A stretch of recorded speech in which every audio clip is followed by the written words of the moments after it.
What's going on, guys? Welcome to another video. In today's video I'll be walking you guys through my iPad desk setup. So let's get into it. Okay, so let's start by looking at what I have on my desk. On the left I have my MacBook Air, which I have hooked up to the Dell monitor in the middle. And then on the right I have my iPad Pro. And then I have the two Funkos in front of the monitor, the Joker and the Batman from the 1980s Batman movie. Then I have two plants on the sides, a Yankee candle and a Bluetooth Samsung speaker. And lastly I have a mechanical keyboard and a Bluetooth mouse. The keyboard is by Keychron and I believe it is the Keychron K2V2 model. And the mouse is by Logitech and is the MX Master 3. I was hesitant to buy this keyboard as it was kind of expensive. However, after using it for a few months now, I can definitely say it was worth the money. The mechanical keys are super tactile and enjoyable to use. The keyboard also has 15 types of RGB light and has a battery which can last up to 240 hours.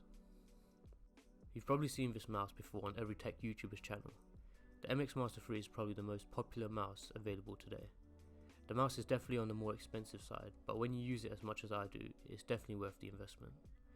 The ergonomic mouse is extremely comfortable to use on a daily basis for multiple hours a day. Also, what I really like about both these peripherals is that they are both compatible with Mac. Okay, so next let's take a look at exactly how I'd use my iPad in this setup. Up until now I'd simply connect my iPad to the monitor using a HDMI cable and then use it like that.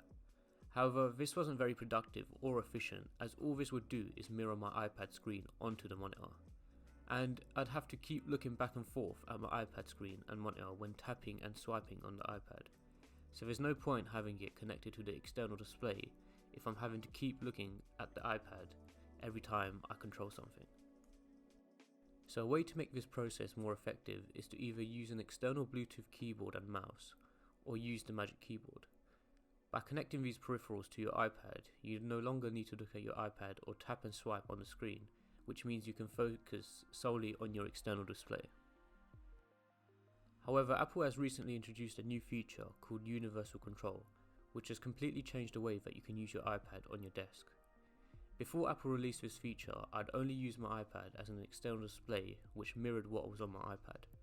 However, now what I do is connect my MacBook to the monitor, place my iPad on the side of my monitor, and connect my keyboard and mouse. Now I essentially have a free screen setup which is pretty useful for us traders. So let me show you what I mean. So as we can see, on the left I have my MacBook which is connected to the monitor in the middle using a HDMI cable. And then on the right we have the iPad which is sitting on the Magic Keyboard. And in front we have both a Bluetooth keyboard and mouse. Using the keyboard and mouse I can control everything that is going on. I also have the option of controlling everything using the trackpad and built-in keyboard on the Mac. Alternatively, I can choose to control everything using the Magic Keyboard. So how exactly do I use this setup as a trader? So as a trader, I have my main chart and time frame in front of me on the largest display, which is the monitor. So for me that will be a 1 hour chart. Here I'll be doing my main technical analysis and looking for entries. As I've mentioned before, when carrying out your technical analysis, it's extremely helpful if you use a larger display as it will allow you to see more price history and the overall trend of the market. And it will also allow you to make better entries overall. Then on the right I have the iPad, and on the iPad I'll have up the same pair I'm looking at on my monitor, however I'll be looking at a smaller time frame. Looking at a smaller time frame on the iPad essentially allows me to see how price is behaving and allows me to assess if my entries on the larger time frame are still valid. And then on the left I'll have up something which allows me to do my fundamental analysis. So what I like to have up is a Bloomberg live stream, as that pretty much covers everything that is going on in the market during the trading sessions. I think the best thing about this setup is the fact that if I need to leave my desk and maybe go out, I can just simply grab my iPad and still stay on top of everything. I don't need to disconnect any devices or remove any cables. I think this is why Apple will always be the best. They just make processes a lot easier and enjoyable for users. Okay, so next let's quickly take a look at how you set up Universal Control. When it comes to setting up Universal Control, it's extremely easy. Simply go over to System Preferences and click on Displays, and then you should see it says Universal Control at the bottom of the screen. Click this and then tick all the boxes. Once you've done this, you should see the iPad appear on your screen along with your other displays. So on my screen you can see I have my MacBook display on the left, Dell monitor in the middle, and the iPad on the right.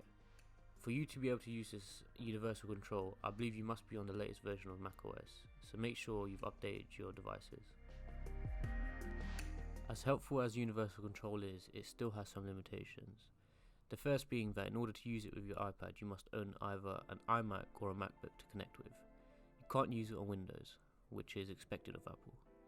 Second, you have a minor irritating bug where when you hover the cursor too close to the edge of the iPad that's closest to the Mac screen, you'll find the cursor jumps to the other screen. Even though you're trying to press something on your iPad, you'll end up with the cursor jumping to the other display. Okay, so to end this video, I thought I'd share my thoughts on Apple's latest iPadOS 16. After watching the event, the only feature worth mentioning is probably the Stage Manager feature. However, even this feature was a bit basic, and I don't know how much people will really be using it. This new feature will allow you to have overlapping windows on your iPad for the first time. Which sounds cool, however most people have the 11-inch iPad, which is already small enough. If you had overlapping windows, you won't really be able to see much on your screen. And it's probably more efficient to just swipe over to the next window and be able to see it in full screen, rather than having a small overlapping window. Alright guys, that's all for today's video. If you made it this far, please leave a like and subscribe, and I'll catch you guys in the next one.